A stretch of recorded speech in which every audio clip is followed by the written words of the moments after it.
University of Georgia Law School, I welcome you to this memorial service to Tara Louise Baker, a member of the class of 2003 who was taken from us in January.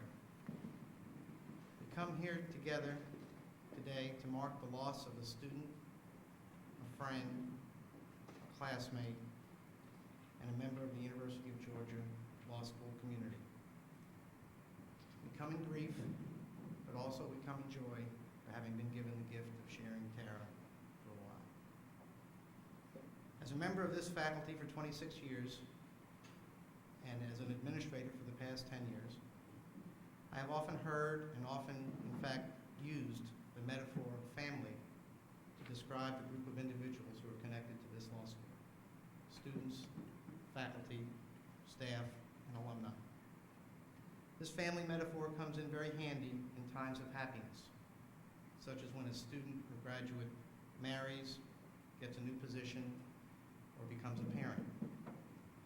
I write many letters to former students on the occasion of the birth of a child, and I welcome that child as an addition to the law school family. Also, there are certain times within the academic year when we, just as a family does, mark special happenings with a formal ceremony, such as commencement, an end-of-the-year banquet, or induction into an honor society. Less than a month ago, for example, in this courtroom, I participated in the initiation of recent graduates into the Georgia chapter of the Order of the Coif. But, as in all real families, there are times when our law school family faces sadness. While it obviously is much more fun to mark the happy times, I think it's at least as important for us in this family to take note of the bad times. And of course, that's what we're here to do. We do this to help us try to gain a perspective, to help us cope with a loss, and to assist us in our attempt to express and understand our feelings and our emotions. As an educational institution, it seems to me we could choose no other path. We come together as a family today to note a loss within our community, to pay our respects to Tara Baker's memory. I will soon turn the podium over to some who knew her better than I to address this loss in direct and personal terms. What I would like to do now, on behalf of the institution, is to speculate as to why this departure from our midst has so deeply affected us. Then, after the other speakers have spoken, I will address the loss I feel as Tara's teacher. Charles Dickens could easily have been writing about the first year of law school when he opened his Tale of Two Cities with the famous words, "It was the best of times, it was the worst of times." Beginning with the excitement of being accepted into law school, the first year can be characterized as a seemingly unending series of highs and lows. The thrill of buying those big fat casebooks, the dread of being called upon to recite in class, the excitement of meeting new classmates, the agony of having to hunt the library shelves for something called a shepherd's sight aid, the pride in sharing with the family at home this new knowledge you have begun to absorb, the puzzlement of trying to actually write a memorandum of law, the satisfaction of completing a class outline, the mystery of trying to figure out how to say, much less understand, demurs.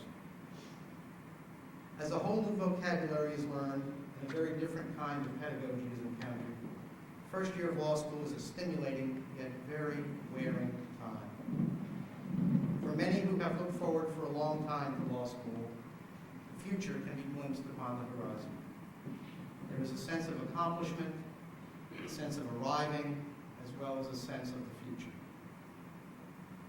Particularly in a school such as ours, with such a congenial and talented student body as we are blessed with, this sense of accomplishment is not solely individualized. There arises a palpable sense within a class that we are achieving, we are conquering, we are going to head out into the world together. One of the joys and privileges of membership on the law faculty is the ability, the pleasure, and the blessing to share in that sense of group accomplishment year after year. a new group of first-year students, especially after the completion of the first semester. And yet, this is precisely the time when Tara Baker was taken from us. The death of a student represents a loss to each and every member of her section and her class, not just her close friends, not just her locker mate, but those in her study group, those who may have shared the library table with her one night, or those who simply remember her warm smile at orientation. The class simply is not quite as full as it was supposed to be. There is a gap which must be acknowledged and dealt with. A sense of loss and anger.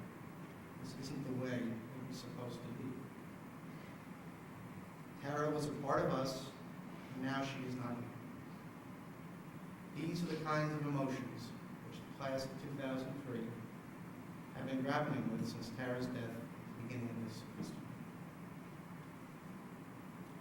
While the process of remembering may be difficult and indeed awkward for some, it is important that we do this.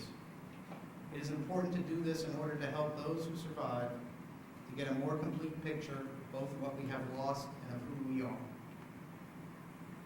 I regularly tell students during orientation, as I told this class last August, that they were human beings, children, siblings, sometimes parents, spouses, long before they became law students, and that they should never lose sight of that fact during school and beyond. This semester, we have all been brought face to face with that reality in the most somber of ways. Today, we remember one of ours who is no longer with us in a physical way. While words cannot make the pain of our loss go away, we can realistically hope that words will help us deal with that reality. Today's speakers in order include Jack Hancock, class of 1975, Tara's first legal employer. Pam Dillard, class of 1988, an attorney here in Athens, who also supervised Tara's work before she came to law school. Eric Mueller and Gus Suarez, two of her classmates here at school, and Ashley Peavy, who was her classmate and roommate in college, and her roommate again last fall. After giving members of the audience who may so choose a chance to say anything they might find appropriate, I will make some closing remarks as Tara's teacher. I now turn the podium over to our speakers.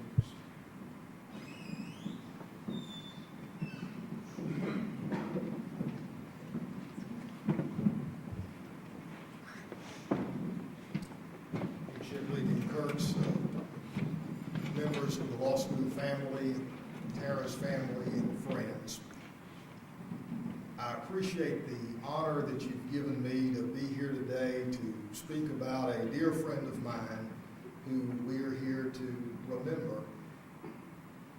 I was her first legal employer, as Dean Kurtz said. I remember well the day that she came into my office after having completed her undergraduate coursework, and she needed a job as an internship to finish out her requirements. And as I said at her funeral, when she walked in the door, you knew she was special. There was a glow about her. If you ever met her, there was a smile on her face every minute that I ever saw her. She came in and she quickly became a part of our family, both my personal family as well as our office family. We are, like you here, very close. And it's not hard to fall in love with somebody like Tara because she was so terribly special. As I have contemplated over these past 3 months, and as I indicated at her funeral, the question of why has pervaded much of our thoughts. And yet I have come to realize that we may never know the answer to that question. That is one that we may never get answered, and that'll be difficult if we don't find that answer. It'll be difficult for a family. But I have turned my attention to another question. And that question is the question that I think Tara's life was all about. And that question is what? What, two things. Number one, what did the time that I spent with her teach me? What did I learn about her and about life from her? And secondly, what can I do to carry forward what she had? Because she had something that was really very, very special. When I think about what I learned from her, one of the first things that I realized that I learned from her was the importance of learning. Because she was a person that you never had to explain anything to but one time. If you told her one time, you didn't have to worry about it after that. She also had an unbelievable desire to learn. It was regular that after 5 o'clock, she'd be sitting in somebody's office talking about the law or about something that had happened that day. I mean, it wasn't one day a week, it was 5 days a week. She wanted to learn everything that she possibly could. The second thing that I remember and learned from her was the importance of service. Because you see, she didn't want to be a lawyer so bad because of fame or prestige or power or money. She wanted to be a lawyer because she wanted to serve other people. She wanted to make a difference in other people's lives. And you could see that all over. You could see it in everything that she did. Over the past 3 months, I have had many of our clients come through my office, and Tara worked in our real estate closing area, and for any of you that have ever had any experience in the real estate area, certainly Pam can appreciate this, it is fairly high paced sometimes, and everything doesn't happen in just exactly the order that it is supposed to. And most everybody wants everything yesterday. So that's a pressure-packed environment. And although the stories that have been shared about her over the last 3 months of people's experiences have been varied, the thing that was consistent about them was that they never saw her without a smile, without a great attitude, and without a desire to do anything she could to accomplish whatever they were trying to accomplish. She lived to serve other people. The third thing that I learned from her was the importance of living. The importance of living our life moment by moment. One of Tara's uncles said at the funeral that I was amazed as I sat there and I listened to the people speak, and we didn't know each other. We had come in contact with Tara in varying times of her life and in varying circumstances, but there was a consistency there. And the thing that he said that just jumped out at me was about she had one speed, and that speed was fast. If you ever knew her, you know that she was a lady with the pedal to the metal. I mean, it was constant with her, whether she was running around the corner in the office to get to someplace she needed to be, or whether she was in that little sports car running around the corner where she wasn't sure where she was going. It was always in a hurry. You see, she knew something in her life that we needed to realize. I'm reminded as I think and have thought back about her life of what Paul said in his letter to his friend Timothy when he was in jail, and he wrote Timothy and he said, I have fought the good fight. I have finished the race, and I have kept the faith. Now, the first two of those things we don't know when are going to happen. It may be 50 years or it may be 50 minutes when the fight's over or the race is run. And yet I learned from her that we need to live every day to its fullest. We need to realize that when we get up in the morning, we're going to come into contact with people who we're going to make a difference in. We're going to have an opportunity, and many of you as soon-to-be lawyers are going to have an opportunity to impact people's lives. I would encourage you to use her example in considering how you're going to do that. Because we have to live our life every day.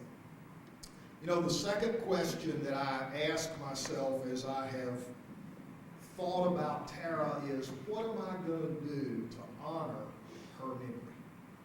What am I going to do to make a difference because of what she gave to me? Well, first of all, I'm going to study harder because I realize the importance of learning. There are very few days in our office that go by that I don't think about the desire that she had to learn. And I don't apply that to a situation that I'm in. The second thing that I'm going to do is I'm going to strive to serve others. I'm going to try not to miss an opportunity to reach out and touch other people. You know, life is not what we have. Life is what we are. What we have will be gone very soon. What we are will live for an eternity in the lives of the people that we touch. And you see, the third thing that Tara had and that I want to have every day is a light. Is a light that when she walked in that door, you knew she was there and she shone on you. She had that light in her life because of her love for others, because of her desire to serve others. And I would ask you today that you would join me and in honor of her and in her memory, that you would live your life on a daily basis, that we might let our light so shine that we will impact others as she impacted us, and it will make their lives better.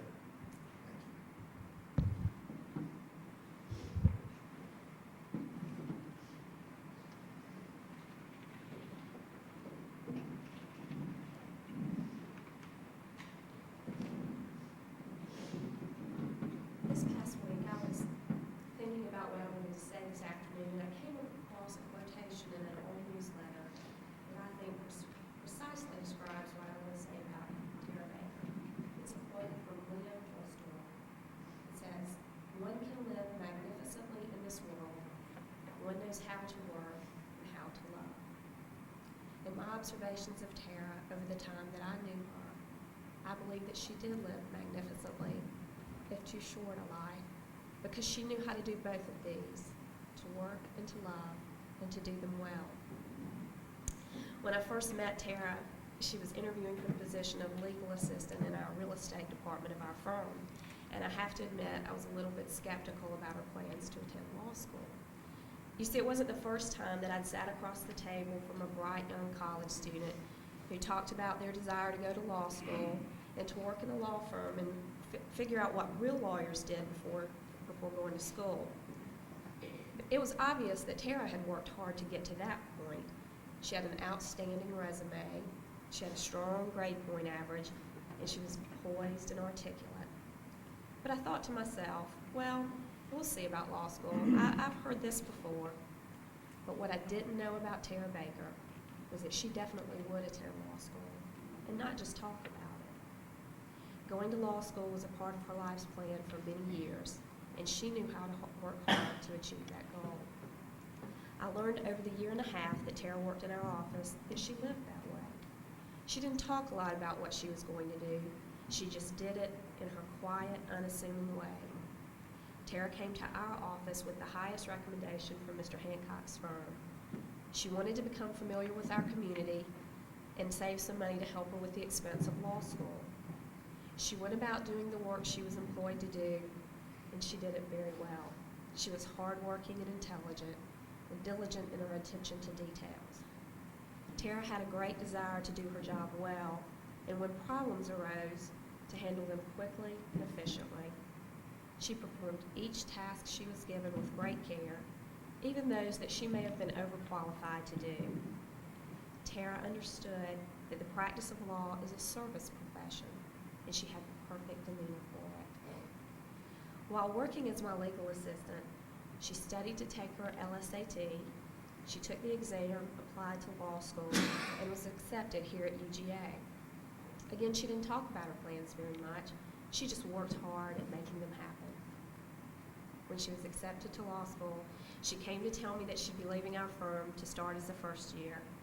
And I thought how I had certainly underestimated that quiet determination that she had. I also remember in her initial interview that when we were finishing, our office manager asked the question she always concluded an interview with: do you have any questions about the position?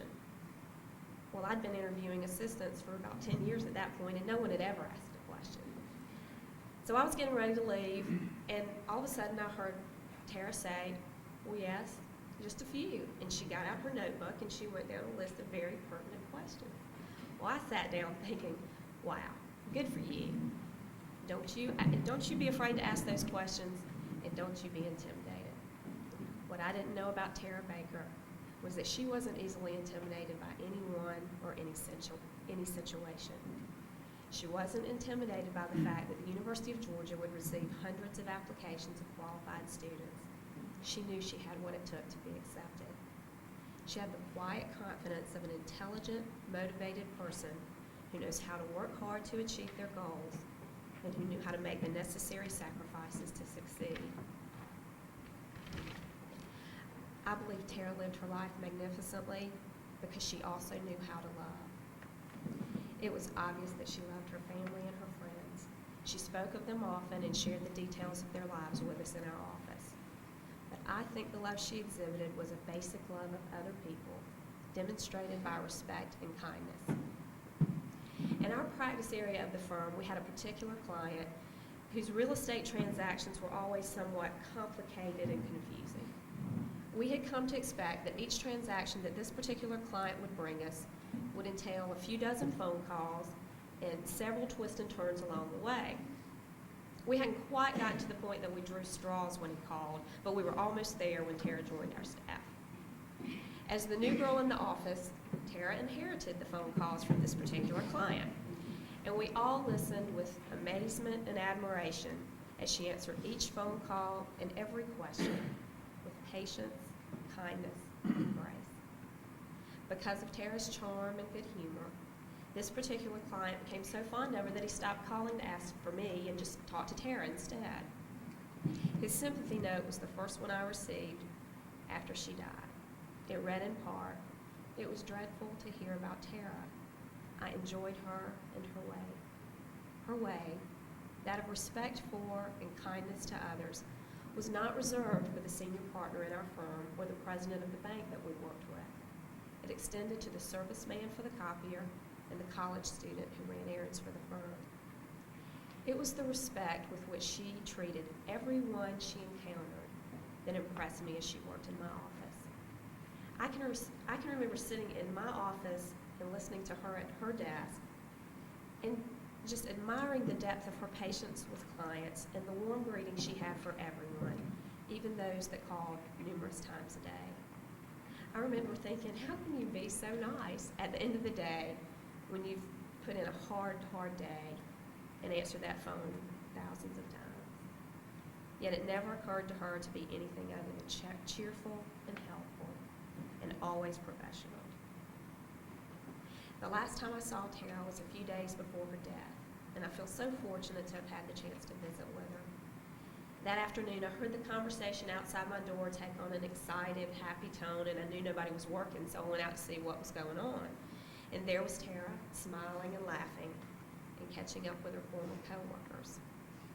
We had a typical conversation that one might have with a first-year law student. She was worried about her grades, she complained about her professors, and she looked forward to the weekend when she would celebrate her birthday. We laughed about how much her social life would improve when she finished that dreaded first year of law school. It is still inconceivable to me that Tara won't finish her first year of law school, that she won't graduate, practice law, get married, or have a family. The last time I saw her, she was so full of life, full of hope, full of promise. I find myself thinking about her every day and wondering how to come to terms with her death. I know that won't happen for a long time, but what I do know now about Tara is that her short, precious life was lived magnificently, characterized by the way she worked hard to achieve her goals and distinguished by the loving way she treated others.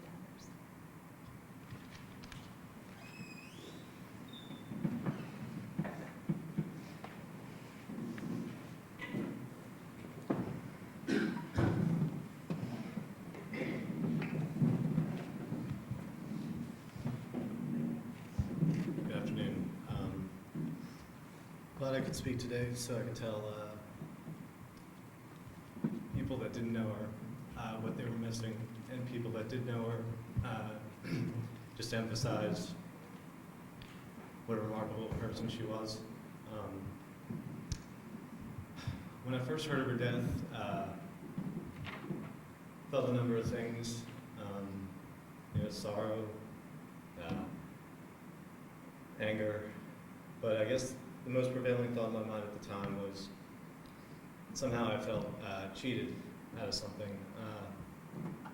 Cheated just because I guess I was just becoming real good friends with her, realizing what kind of person she was, and just excited that I knew her.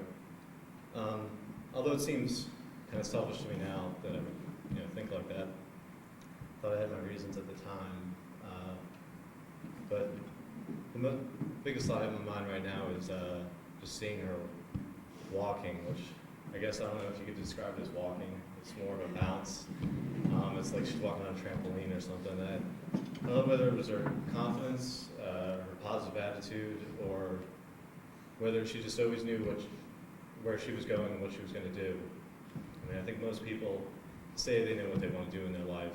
I'm not one of those people by any stretch, but she was probably the only person I know that definitely knew what she wanted to do and meant it. I felt when I was friends with her, she was almost like a second mother in a way, which kind of seems a little odd, but when she called me up to be part of her study group, I was pretty thankful about it because I was really lost in a lot of my classes, and I figured it'd be a good idea that she was pretty bright and she could help me out. So we were talking about where we're going to meet for the study group, and she had said that the group was meeting at her house. And me, kind of being the lazy person I was kind of complaining that I had to drive all of about 5 minutes to get there.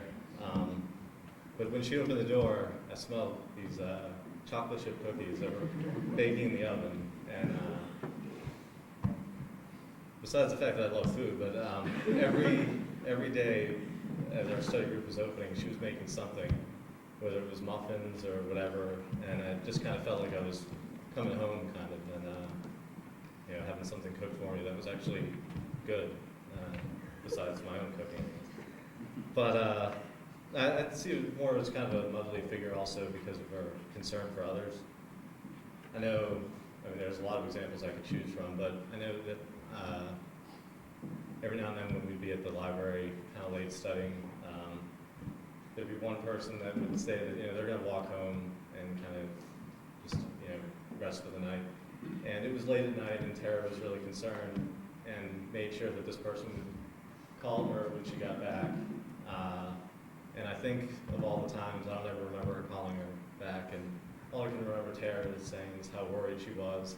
So she would wait a little while until she thinks that she would be home, and then she would end up calling her and kind of not yelling at her, but kind of telling her, you shouldn't make me worry, don't you know what this does to me? It kind of seemed like a mom to me in that respect. I think she was such a special person because she was a lot of fun. She knew when you were down, she always tried to pick you up. And I think the thing I treasure most about her was the conversations I had with her. We didn't talk about anything monumental. We didn't talk about law school that much, unless I was complaining about it. But for the most part, we just talked about life in general, what we were going to do on the weekends. And that was just real special to me. I remember my last conversation with her perfectly. I was talking to her about a subject that I was kind of uncomfortable talking about with anyone else, I think, at the time. my uncle was dying of cancer, and I just didn't really know who to talk to, but she kind of put me at a sense of ease more than anyone else, and I think it was just the way she was, the way she could, pick you up and talk about, difficult situations, and she could always make you feel a lot better. So I think that benefited me a lot throughout at least that tough time in my life.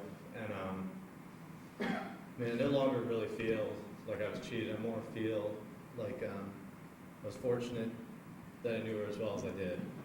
And I just wanted to thank her for being a special friend of mine. I'd like to now just to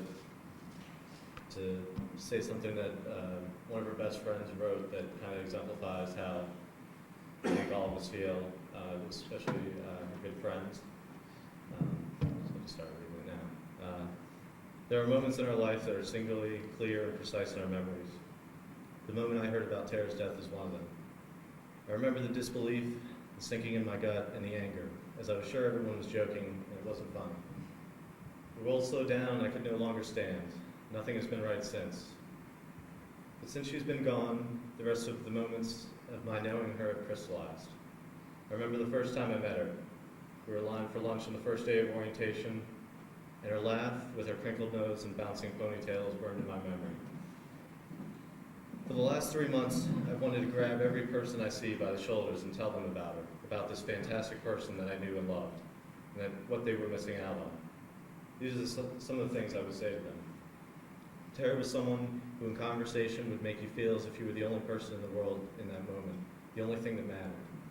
Tara had the best southern drawl and the most knowing way of looking at you. She found delight in most things and was firm in her disapproval when she did not. The world was very clear for her. She loved her family, she loved her home, she was proud of where she came from, and she knew where she was going. She knew the tiniest distinctions and social errors, but would never be rude or say a cross word to anyone. But most of all, I would grab these people and say she was my friend. And if I have nothing else, I'll always know that. And that fact, that piece of knowledge, is worth its weight in gold and is a balm in my grave. Thank you.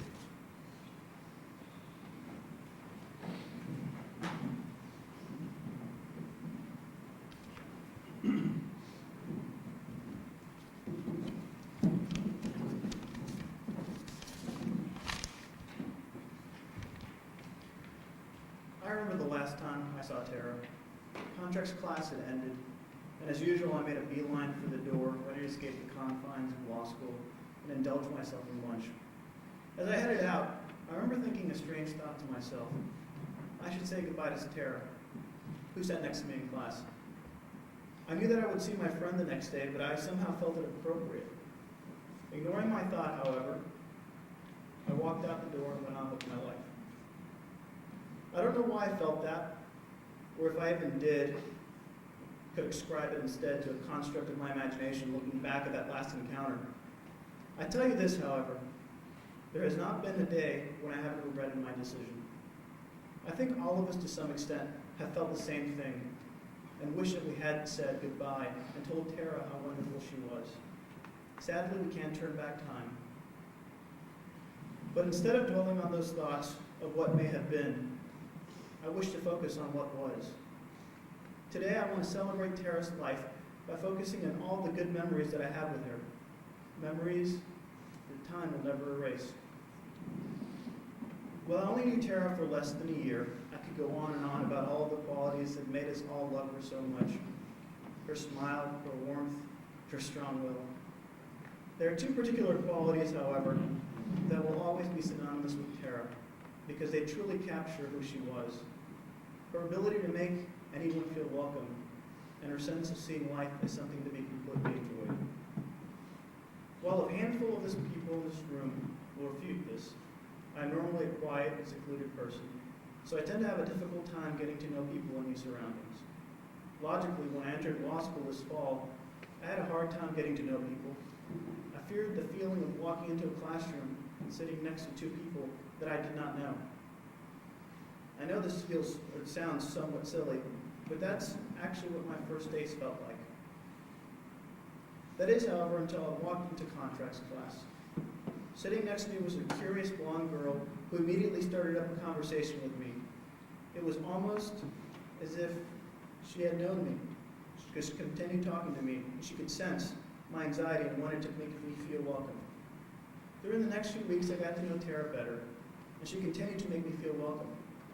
Every time that I walked past her, she would flash me that Tara smile.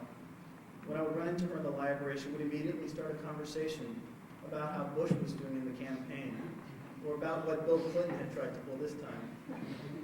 But she did not act this way with just me.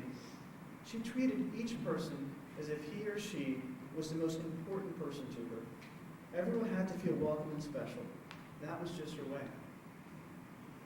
Later in the term, when Tara invited a few other people and me to her house to study, I saw that Tara's abilities to make people feel welcome were not just limited to smiles and conversations, but to food and drink. Tara had to prepare homemade cookies or muffins for every study session. It just wouldn't be proper, she would say, to have a study session without something for the guests to eat. So she would walk into the kitchen and walk out with an enormous plate of cookies fresh out of the oven. I remember one time she burned the cookies, and she just wouldn't let herself down. She continued to apologize for it for hours on end. That was Tara. And then there was a sweet tea. I don't know how many of you are Southerners, but if you are one, you know what sweet tea is supposed to taste like. Tara made the most perfect Southern sweet tea, and she never let your glass go empty. We would leave those study sessions with our minds and our stomachs full, but that was Tara. If you didn't feel welcome and happy, she felt she was doing something wrong. She was truly the quintessential Southern belle, and she was just what Margaret Mitchell must have had in mind when she named the quintessential Southern plantation Tara. Tara also had an amazing ability to show you that life was something to be enjoyed. Tara saw life as something precious and sacred, a gift to be cherished and treasured. And anyone who spent any amount of time with her would catch that spirit. Tara had an amazing sense of humor. I remember as we sat in contracts class, frustrated about what Professor Guild was explaining, she would always turn to Josh Watkins and me and make us laugh. As the term got harder, the jokes increased and seemed funnier and funnier. Well, I may not still completely understand what the ugly monument hypothetical is about, and I hope that you folks from Section Z can sympathize with me. I won't forget Tara's smile and those witty comments as we sat perplexed, staring at that chalkboard. As serious as law school can be, Tara kept our feet on the ground and helped us to laugh at ourselves when we needed to. Instead of stressing and obsessing over exams like the rest of us, Tara would calm us down with a sly comment that would get us to relax. As exams approach this year, I know that only Tara would find it funny that I still haven't finished any outlines, even though I made a pact with her last year to have them all done by the beginning of April. But I know that I'll get things done, just as she did. Tara always spoke of her family. I remember every time we walked into her house to go to study group, she would make us all sit down and show us all the pictures, every single last one of them, of all our family members. And I almost felt like I knew all of them by the time she was done. She just loved them so much. Classes were just more fun with Tara. Law school seemed just as hard, but more bearable, and the assignments were just as brutal, but more interesting. Since Tara's death, law school just isn't fun anymore. Our excitement has waned, and we just don't have the same spirit that the other sections do.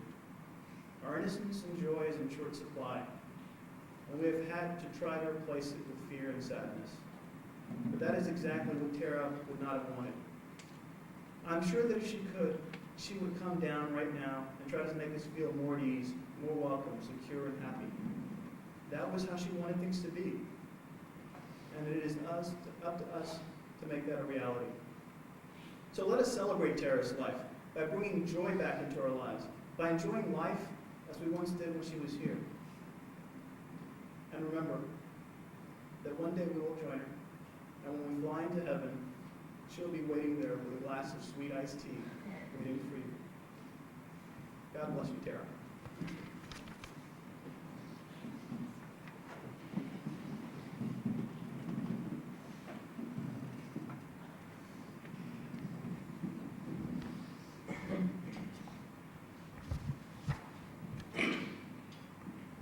Tara Baker. I remember first meeting Tara during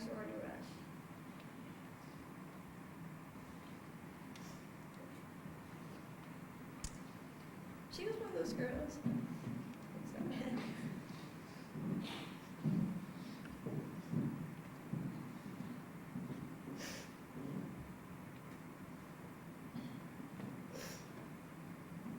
She was one of those girls that always just stood out in the crowd.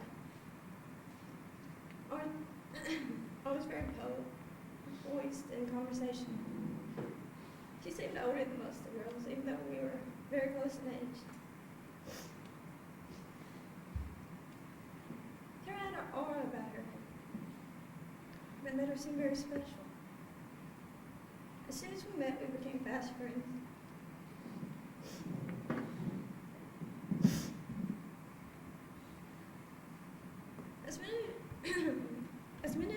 As many of you know, friendship held a special place in Tara's heart.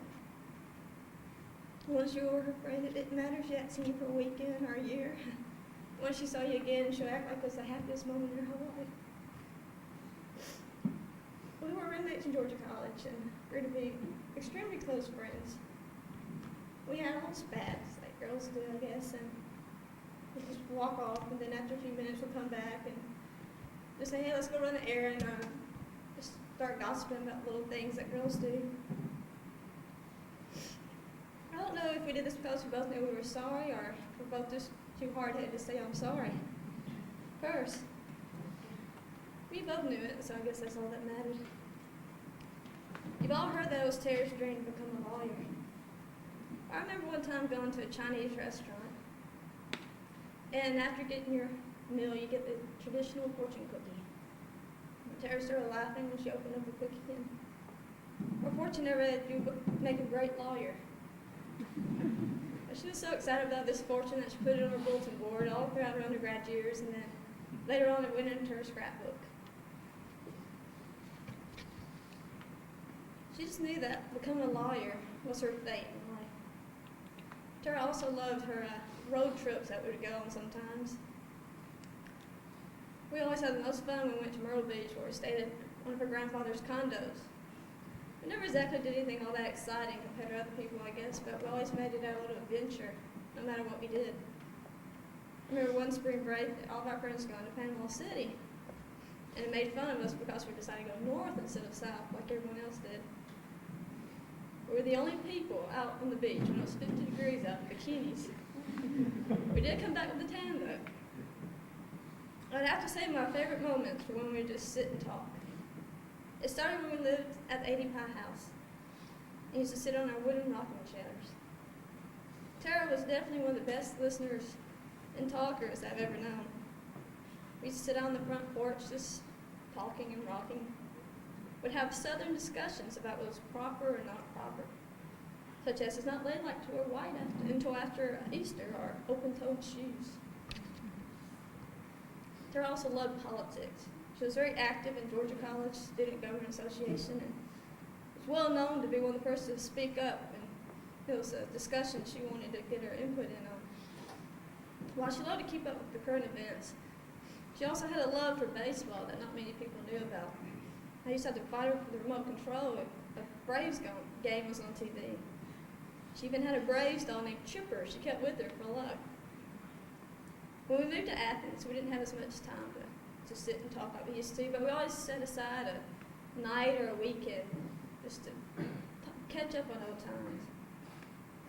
On many of these occasions, we'd watch an old movie or a Disney classic. We'd reminisce about our sorority days, or talk about old friends, or just find out what's going on in each other's life. Needless to say, our picking movies did not attract a large crowd. Can't tell you how many times I watched Bedknobs and Broomsticks or My Fair Lady. I probably also know everything there is to know about Tara's genealogy. She was a follower in her mother's footsteps as a member of the DAR. Tara was extremely proud of her past and present family. If you ever spoke with Tara for more than 5 minutes, the conversation would usually focus on her family or her boyfriend, Chris. Tara was definitely different from most girls. She truly cared about how people felt. She would first think about an action and how this action would affect a person, and then try to carry out in the most positive way. It didn't matter if she liked the person or not. If anyone ever asked her why she would do this, She'd just simply say she was brought up that way. But then again, there were not too many people that Tara did not like. She loved people and being around people. She was so excited about starting law school. Every day she would come home and tell me about all the different people she met, her professors, and anything that had happened that day. I remember when she decided to run for office. Even though she didn't win, she said many times how much fun she had just talking to everybody. I think she did it partly because it gave her an excuse just to talk. She liked meeting people. I also didn't mind because I had about 1 million brownies floating around my apartment that night. I, of course, claimed all the burnt ones, so she happened to have any burned ones, and so she, of course, set aside a plate full of brownies. And needless to say, I haven't had a brownie since then, and our apartment smelled like chocolate for over a week. I remember Tara as one of the most intelligent people I have ever met. She would never brag about it, and if you ever said anything, she would deny it. I remember one instance in college. It was around midterms, and I had finished up my last one, and I believe Tara had one that day too, and there was a party that night, and we both wanted to get out of the house. I mean, you know how it is when you're studying, you just want to get out. So we go to the party, we come back that night, a little bit late, and lights out, everything. Next thing you know, the lights are on, she grabs her books, throws them open over bed. She said, I forgot I have a midterm tomorrow. And so, of course, she starts studying. About 5 minutes later, she closes the books, turns out the light. It's too late, I'll study in the morning. So in the morning, the snooze alarm goes off about 5, 6 times. She barely makes it to class to take the midterm. A few days after that, she comes skipping up to the 85 house, like she would do sometimes, and said, guess what? I made a 98, the highest grade of the class. That's how Tara was. She always amazed me like that. She was also a great cook. However, this was not always the case. There was a time when we ate grilled cheese sandwiches and ramen noodles for about a year. She was a vegetarian, and we liked to cook together, like since we lived right there together, and so our dishes rarely had meat in them. But she'd cheat every once in a while. We would go to Crystal's, and she'd get 2 Crystals, and she'd cover it with ketchup. And I was told her, Tara, that's cheating. You're not a vegetarian. That's beef you're eating. And she'd just simply say, no, it's all right. With enough ketchup, you don't taste it, so it doesn't count. You do that. I even had to get on to her about burning water a time or two. You would hear the fire alarm going off, like, Tara, what are you cooking, you know? But when she finally did make up her mind to cook, she definitely learned. You can imagine my shock from going from ramen noodles to homemade casseroles and lasagnas. She even had a special recipe for her potato salad and her deviled eggs. We also had what we called a hodgepodge when we lived together. This is where we would grab anything edible in our cabinets, throw it all together, and make a meal.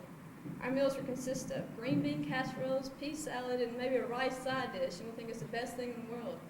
I don't exactly know how good it was, but it was so much fun to just throw it together that we didn't care. Tara was truly a special person. She was a dear friend to me and someone I could lean on in any time of need. Special friendships teach you lifetime lessons, things you must build upon to have a solid emotional foundation.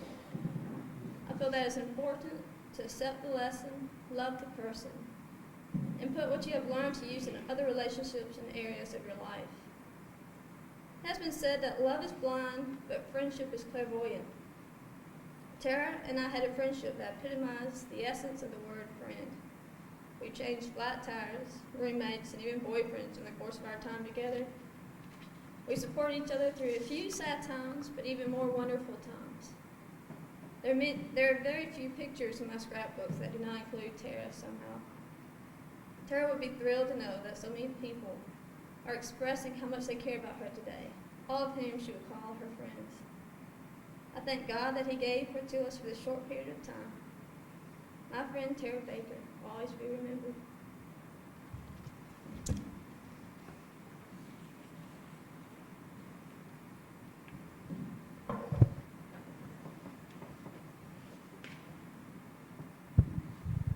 I'm not sure vegetarians can't eat crystals anyway.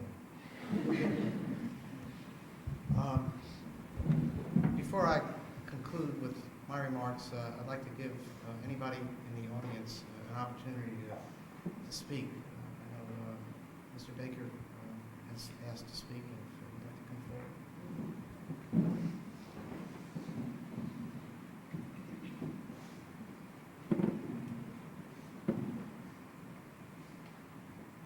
you that don't know, I'm Lindsay Baker. I'm Tara's dad.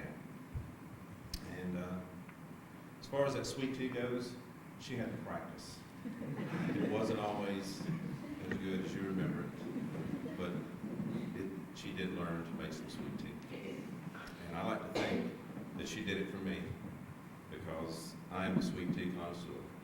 And she never let my glass go empty. As we were walking across the square out here, approaching the building, I noticed what a beautiful day it was. The trees all leafed out, the grass is green, students sitting out studying, reading. And I thought to myself, I've been here a lot before. I have many members of my family that are alumni of the school, and I never have seen it so beautiful. But even this cannot touch the way this place looked through Tara's eyes. You'll have to excuse me. When she graduated from Georgia College in 1998, we talked, as anyone would with their children, what are you going to do now? And she said, well, I'm scared, Daddy. I don't know if I can deal with it. I told her, as any parent would, don't worry about that, you'll do fine. And she said, well, I'm going to take a year off here because I'm ahead of schedule. She did graduate ahead of her class, and she wanted to wait. So she took a position with Mr. Hancock. She learned a great deal from you, Jack. She learned a tremendous amount working with you. And she finally took her LSAT, and she applied. And I believe I mailed her application off for her because she typed it up in the middle of the night one night and went to bed and said, Daddy, can you mail this for me in the morning? So I took care of it. And she asked me, she said, what am I going to do if I don't get accepted? I said, well, there's other schools, Mercer, Emory, other places. We'll get you in somewhere. Don't worry about it. And she said, oh, no, I've got to go to Georgia. Nothing else will do but to come to Athens to go to the University of Georgia Law School. And as fate would have it, she was accepted. And you've never seen anyone so happy in your life. I know it's been said that she didn't make a big deal about it. She didn't say much things about it. Well, not at our house. I thought she was going to pop. She was so excited. And if anyone in their life has ever lived out the dream, Tara was living her dream. She wanted to be an attorney. She wanted to go to law school, and she wanted to go to the University of Georgia Law School. And there's so many people in this world that go through their life every day wishing they'd done something else, wishing they were doing something else, wishing they could be somebody else. But I never met anybody in my life more confident in who they were, what they were doing, and where they were going than my little Tara. And much has been said about her smile. I will never forget a day in September when we moved her to Milledgeville for her first semester there. We got to Bell Hall, and we opened the door after getting her room assignment, and we're greeted with this bright, bright yellow wall with sunflowers all over it. And Tara looked at me and said, Daddy, this isn't going to do. And she flashed that smile at me. And I turned and looked at her mother, and I realized where she got that smile. And I realized that I was done for. That room was going to be repainted. It was going to be repainted then, before she could have her bags unpacked.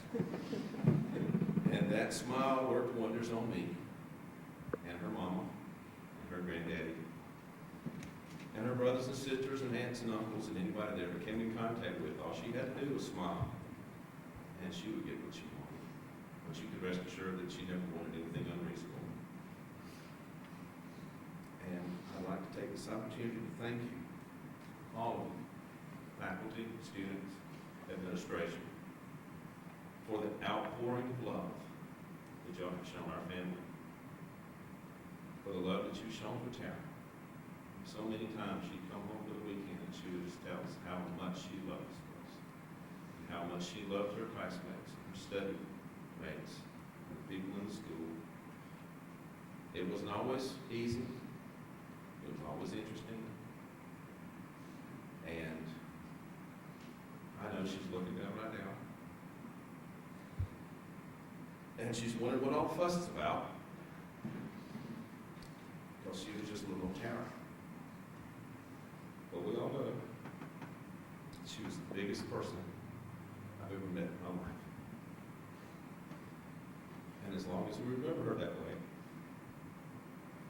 when you graduate, when you go off to your law firm, where you come in as a junior partner, and as you go through your lives, practicing law, or whatever you choose to do, remember that was Tara's dream. And as long as you remember that, that's what her dream was. As you do it, Tara will practice law. And everything you do, she'll be with you. And as long as we remember her, she will live forever in our hearts. Please, don't forget her. Because I know she didn't forget you.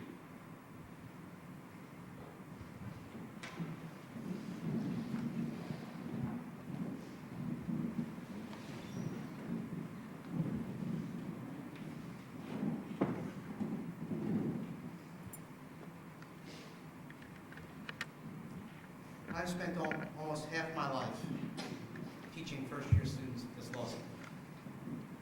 During this time, over 1,700 students have been in my class. I cannot pretend that I have detailed pictures of each and every one of them in my head. Often, though, I do get to know them, both by what they do in class and also in out-of-class interactions. Tara Baker was not only